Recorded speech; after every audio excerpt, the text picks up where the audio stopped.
So in the last couple of weeks, we have covered romantic relationships, we've discussed family, and now we're moving into friends. Friends are one of those important aspects of our day that truly bring some meaning to our life, confirm our personal identity, and help us get through the rough spots in life.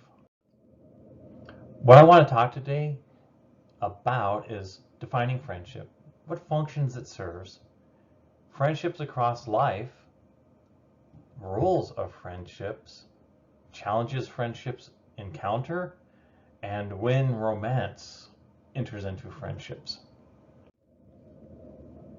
Relationship with friends. One thing we need to understand when we're defining friendship is it is a voluntary thing that we're entering into. You don't have to be friends with anyone. That is something you're choosing to do. That's a relationship you're choosing to build. Oftentimes, it's shared interests that drive us to friendships. Sometimes friendship is based off of work, and it's because, hey, we have to be in the same place and we're suffering together, so we're friends.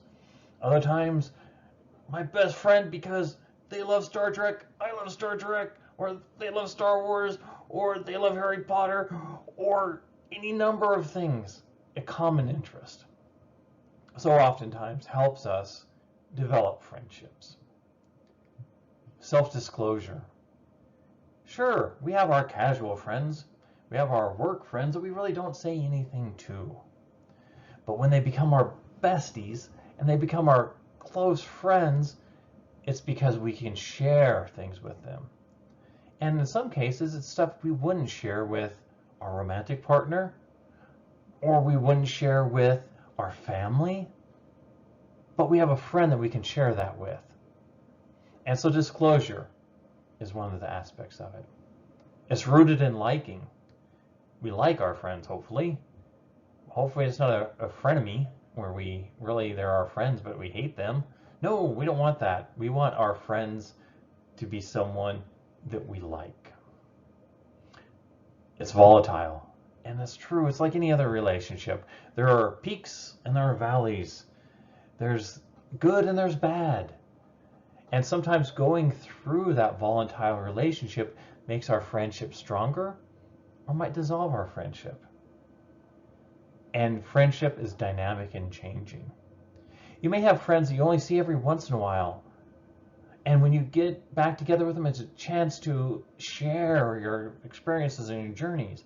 But you're not always the same person you were when you last left them. Or they may have changed. They may have gotten married. They may have different relationships that are growing. So it's a dynamic, changing thing. The functions of friendships, sharing time and activities, the communal aspect of it. We like that. We like hanging out with our friends. And sometimes that's an important distraction from our other relationships. You know, gee, when I hang out with my friend, we can talk about a video game for hours and they don't get upset with me like my parents do. Or, man, my spouse or my significant other really hates when I go on about football, but my football friends, they're there for me. So you share times. Or they might be helping you advance a goal. At work, that work friend, they're helping you learn different aspects of the job so you can work your way up, so you can become better. You have friends at school that are that way. They might start off as a tutor, and then before you know it, they're your friend. And it's because they're helping you achieve your academic goals. Friendships can be a point in time, or it can be across time. Now, for me, I consider my cousins my friends because in my childhood, they were my friends. We hung out, we did things together. And then as we moved into adolescence and young adulthood, we were always together. We were always hanging out. So friendship can be across that whole spectrum. Or it might be just a point in that time. I had a friend in elementary school. I hung out with him. We played football. He was a great friend. I don't know him now. But at that point in time, his friendship was important to me. As you move into adulthood, friendships take on a different role because now you're maturing. you're becoming attracted to other people, you're starting to build romantic relationships, building your own family. And a friend might be the person that you can help reflect upon or go to for advice. Say, oh, gee, I went out on this date. It was great. I loved it. But what's your thought? So they're helping you build these other mature relationships that you are going to encounter in adulthood. And as you become middle-aged and you start feeling soreness in your knees or in your back, and that might be the friend that you can reach out to and share those experiences. And as we become elderly, it might be a case of someone that will help you look back and look forward. A lot of the elderly have friends that help keep them motivated, where, gee, I really don't feel like to do anything today, but I promised Dorothy I would go out and I would help her garden. So that gets you out. And their connection with you helps you plan even in your old age. Now, oftentimes we get into friendships that are strictly based on our culture. Those aren't always the best relationships. As I've said, when we're talking about culture, the best way to learn about culture is to experience it and let people share it with you. If you find a friend that's from a different background, from a different culture, they can share that with you and you become more knowing and you become more knowledgeable, and that friendship becomes special because it's opened up a new world to you. So you have to be willing to that phenomenological approach that we've spoken about, where you're willing to step aside and go, okay, tell me, what is it like for you? Tell me what your experiences are, and you're willing to experience the world through their eyes. Of course, there can be limitations, and I think in some ways we're seeing these limitations kind of disappear. It used to be that, okay, I'm living in Greeley, Colorado. I'm not going to encounter a lot of different cultures here, and it's going to be limited to which ones I encounter. But now we're online, we're on the internet. We can now go and speak to other people virtually that we would never encounter otherwise. And we can build friendships outside of Greeley, Colorado, and instead experience it through other people. Types of friends. Best friends. Best friends become part of our identity. Have you ever had that friend that when you show up, they're like, where's Tom? It's Brad, but no Tom. How could that be? You have to have the other half of you here. They're helping you build your identity. And perhaps it's a case of your identity is, gee, you're the guys that do all the biking together, so you're the bicycle riders, and that's part of your identity. And it creates your personal identity, and it supports that identity, and it creates your social identity. Now, cross-sex or cross-orientation friendships, these are the ones that can be complicated, because liking does require some degree of attraction, and when there's attraction, you're always wondering if there could be romance involved. And I think this is what we explore so often when we're watching television. That TV show where, okay, the cop and this other cop, they're best buddies, but there's kind of this underlying friction in there where there's some attraction, and you're hoping that by the end of the series that they're in a relationship. But at the same time, you can have friends with different orientation or of the different sex without that becoming romantic. And it can be the one you go to give you insight on relationships and other things. And they help support your identity as well. Intercultural, we talked about. Interethnic groups, where you meet people that are outside of your common bubble. Out of your sphere of influence, you've gone out beyond that, and you develop friends there. Online, it can be kind of interesting because you might find you really are connected with someone and never know anything more than a screen name about them. You don't know if it's male or female, you don't know their orientation, you don't know their cultural, you don't know their ethnic background, but you bonded over something and you become friends. And then as you discover more, you're like, wow, I share a lot with this person and never even knew them. There are friendship rules. Friends must support you. That is one of the rules. If your friend doesn't support you, you don't consider them to be much of a friend. A friend should seek support from you as well. I mean, if they're constantly having these dramas and they never turn to you and say, what's your thought? You don't feel like you're really in their circle of influence or that you're really their close friend. So they should seek support. And because you're sharing information with them, you're divulging, you're becoming vulnerable with them, they need to keep the privacy.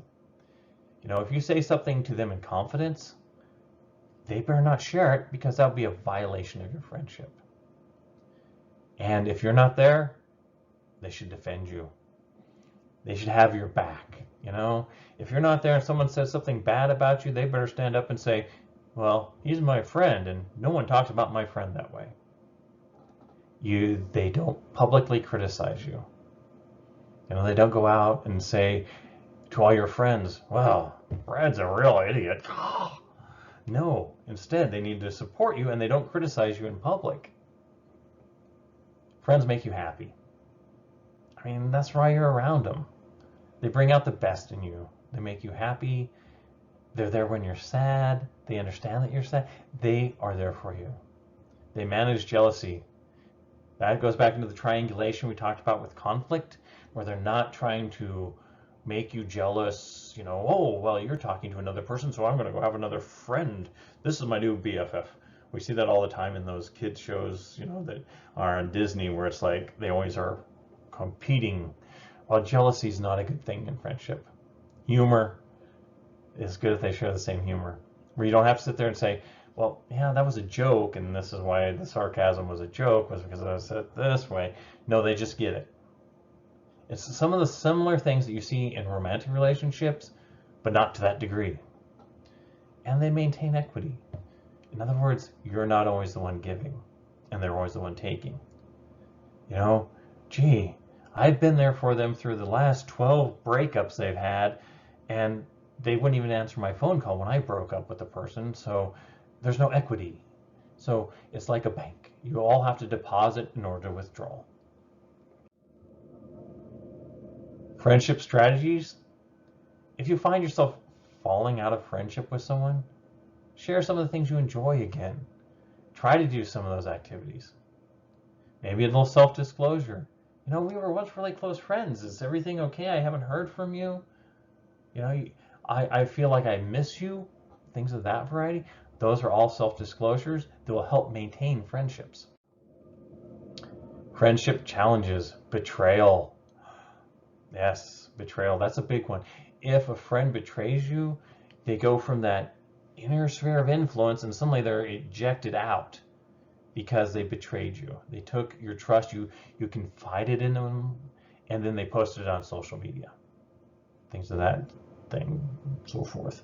Something I think we've all kind of experienced, especially in our transitions through life, is geographic separation. They were my best friends when they were my next door neighbors.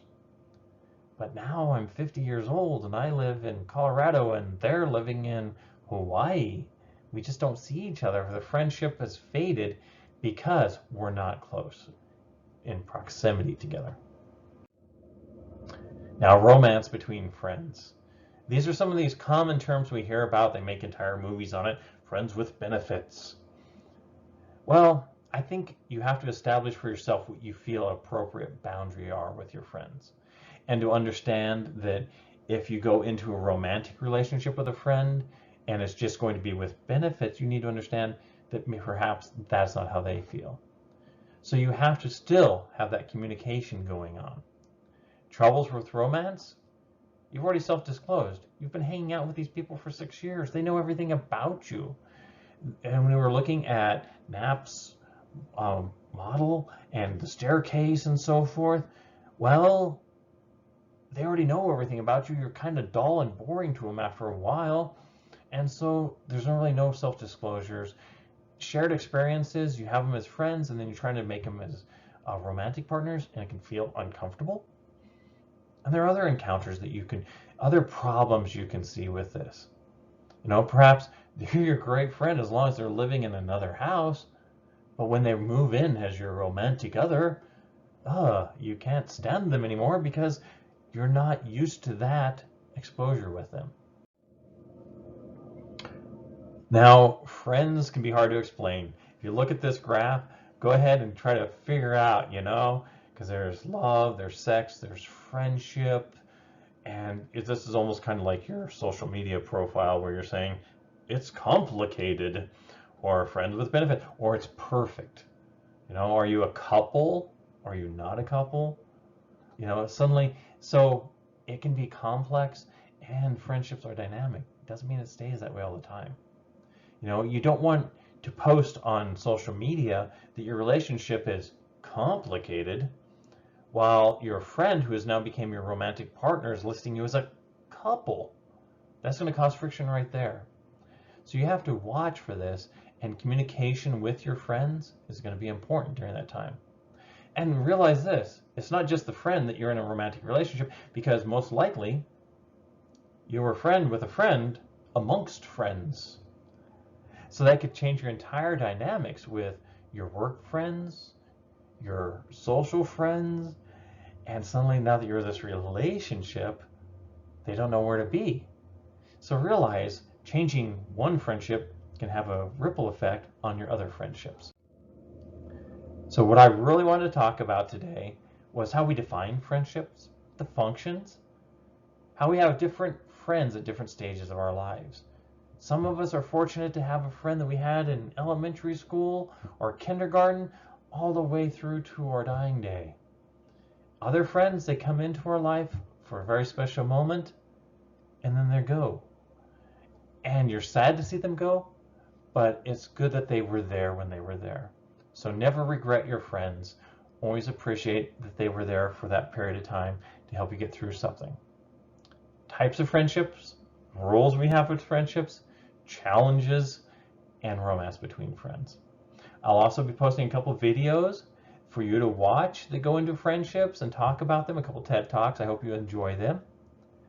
But remember, friends are an important part of our life, and they really enrich our lives, they reinforce who we are, and they help us get through the tough spots.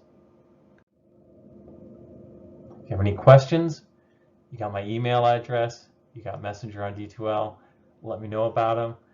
Keep up the good work, make sure you get those paper checks in, get all your work done, keep up on this, you'll get through this semester. You are a rock star.